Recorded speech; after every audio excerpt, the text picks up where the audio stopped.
नमस्कार. संघर्ष वृत्तवाहिनीमध्ये आपलं स्वागत. घेऊया ठाणे आणि आसपासच्या परिसरामधील घडणाऱ्या महत्त्वाच्या घडामोडींचा आढावा. We are for you Aditya Pratishthan Thane या संस्थेच्या 20 मार्च 2020 रोजी कोरोना काळामध्ये सुरू झालेल्या चळवळीला 1460 दिवस म्हणजे 4 वर्ष पूर्ण झाली आहेत. या निमित्ताने आज वी आर फॉर यू व श्री स्वामी समर्थ संस्कार साधना केंद्र ठाणे आणि इंडियन कॅन्सर सोसायटी आयोजित मोफत आरोग्य तपासणी शिबिर कर्करोग तपासणी. सदर शिबिरामध्ये विविध तपासण्या करण्यात आल्या.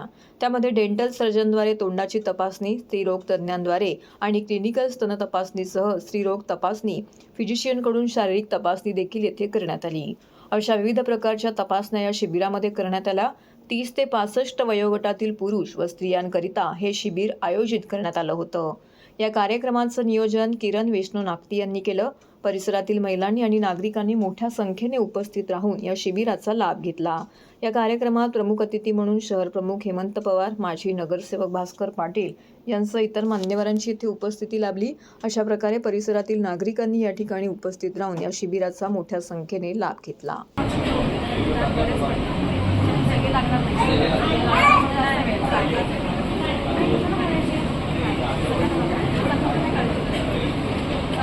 अर्थातच आदित्य प्रतिष्ठान ठाणे या संस्थेला खरं तर आज एक सलग 25 वर्ष कार्यरत असलेली सेवा देणारी संस्था झालेली आहे. पण 20 मार्च 2020 रोजी आदित्य प्रतिष्ठान ठाणेच्याच माध्यमातून वी आर फॉर यू नावाची एक चळवळ आपण सुरू केली. खरं तर ती कोविडमध्ये कोरोना रुग्णांसाठी किंवा कोरोना काळासाठी केली होती, पण ती सुरू केलेली हेल्पलाईन आज सलग 4 वर्ष सुरू आहे. याचा मला माझ्या सेवेकरांसोबत जी सेवा देतोय त्याच्यासाठीचा सार्थ अभिमान आहे. त्याला 4 वर्ष पूर्ण होत आहेत. म्हणून आपण वेगवेगळ्या सेवा कोरोना काळात दिल्या, पण त्या 17 वेगवेगळ्या सेवा होत्या. दुर्दैवानं अस्थि विसर्जन सेवा सुद्धा तेव्हा द्यावी लागली. जवळजवळ 28 जणांचा अंतिम विधी सुद्धा त्यावेळेला करावा लागला. ते सेवेचं कार्य म्हणून आपण ते स्वीकारलं. पण आज 4 वर्ष पूर्ण झाल्यानंतर गेल्या 1 वर्षापासून आपण बघतोय की कर्करोगाचं प्रमाण हे वाढत चाललेलं आहे. स्पेशली विशेषतः महिलांमधलं कर्करोगाचं प्रमाण हे भयानक वाढतंय. आणि प्रत्येक वेळेला माझी माऊली, माझी भगिनी ती कुठेतरी लाजते, कुठेतरी घाबरते आणि तिला असं वाटतं नको, आपण कसं डॉक्टरकडे जायचं, कसं ते सांगायचं.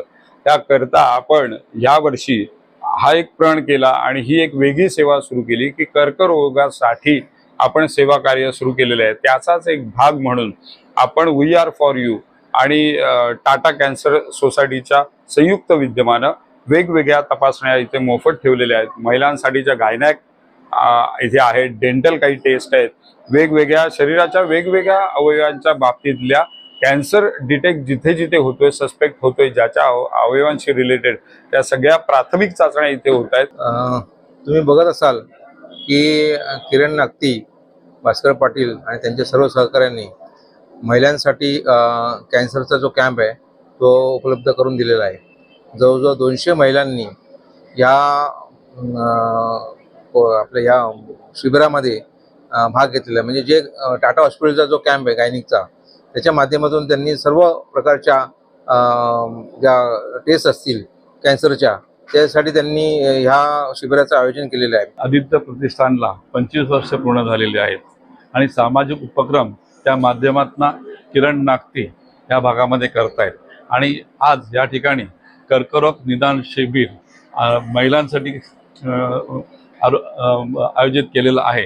आणि महिला हा कर्करोग निदान कसं करायचं यासाठी घाबरतात, परंतु त्यांना आवाहन केल्यानंतर या बऱ्याच महिला सकाळपासून आलेल्या आहेत आणि त्यांनी अगदी खुशीने त्या ठिकाणी ते कर्करोग निदानाचं शिबिर आयोजित केले, त्या ठिकाणी भाग घेतलेला आहे. नमस्कार, मी उज्ज्वला मोरे, ठाणे येथे राहते.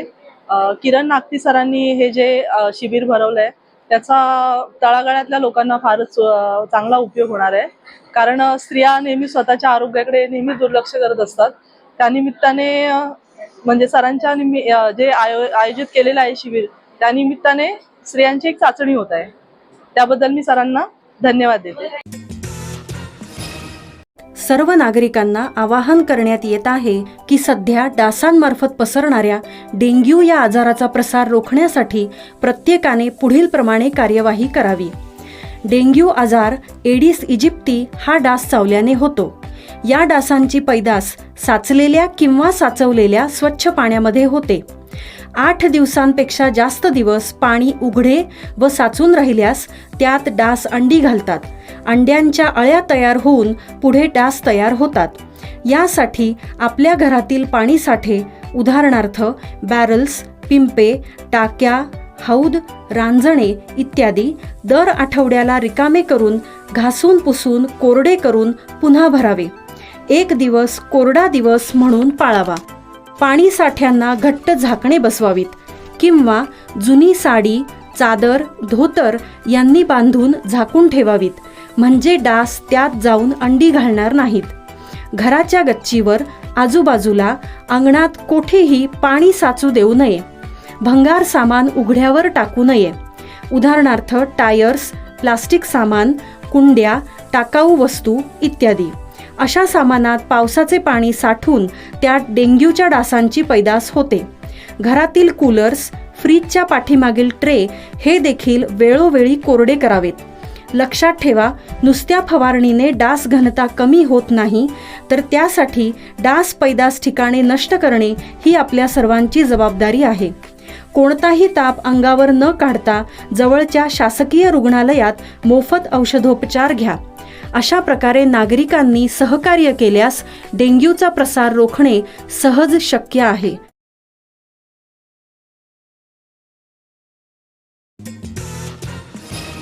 जिल्हा परिषद शाळेतील विद्यार्थ्यांच्या कलागुणांना वाव देण्यासाठी शिक्षण विभाग प्राथमिक आयोजित जिल्हास्तरीय विविध गुणदर्शन स्पर्धा 2023-24 NKT सभागृहात पार पडली. मुख्य कार्यकारी अधिकारी छायादेवी शिसोदे यांच्या शुभ हस्ते दीपप्रज्वलन करून सावित्रीबाई फुले व छत्रपती शिवाजी महाराज यांच्या प्रतिमेचं पूजन करून संपन्न झाला. विद्यार्थ्यांनी विविध स्पर्धांमध्ये भाग घेत कलागुणांना वाव देण्यासाठी पुढाकार घेतला पाहिजे. आरोग्य असो की शैक्षणिक कौशल्य विकसित करण्यासाठी पालकांनी देखील याकडे लक्ष देणं महत्त्वाचं आहे. उत्तम आरोग्यासाठी भारतीय संस्कृतीप्रमाणे आहार घेण्यात यावा. मोबाईलचा वापर ज्ञान मिळवण्यासाठी करण्यात यावे. शारीरिक सुदृढतेसाठी व्यायाम, मैदानी खेळ खेळण्यासाठी प्राधान्य द्यावे, असे मार्गदर्शन करताना मुख्य कार्यकारी अधिकारी छायादेव सिसोदे यांनी सांगितले. जिल्हा परिषद शाळेतील विद्यार्थ्यांच्या कलागुणांना वाव देण्यासाठी ही स्पर्धा आयोजित करण्यात आली होती. विद्यार्थ्यांनी कलेला सादर करण्यासाठी खूप मेहनत घेतली आहे, असं प्रतिपादन शिक्षणाधिकारी प्राथमिक बाळासाहेब राक्षे यांनी केले. तालुका स्तरावरती विजेत्या विद्यार्थ्यांना जिल्हा स्तरावरती सादरीकरण करण्यासाठी उत्साही वातावरण सहभाग नोंदविला. समूहगान, वक्तृत्व, नाटक सादरीकरण प्रत्येक तालुक्यातील 5 लोककला व लोकनृत्य विद्यार्थ्यांनी उत्तमरित्या येथे सादर केले. TJSB सौर शक्ती कर्ज, गो ग्रीन, करा वीज बिलावर बचत. आकर्षक व्याजदर, 84 महिने परतफेड कालावधी, 80% लोन, व्यावसायिक आणि उद्योजकांकरता सुद्धा.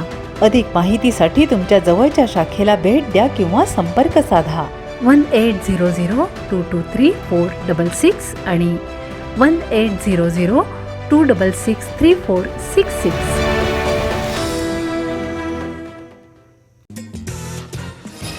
केंद्रीय लोकसेवा आयोगामार्फत UPSC CDS 2023 व महाराष्ट्र लोकसेवा आयोगामार्फत घेण्यात आलेल्या राज्यसेवा 2022 या स्पर्धा परीक्षांमध्ये ठाणे महानगरपालिकेच्या चिंतामणराव देशमुख प्रशासकीय प्रशिक्षण संस्थेतील विद्यार्थ्यांनी दौदिप्यमान यश प्राप्त केलं आहे.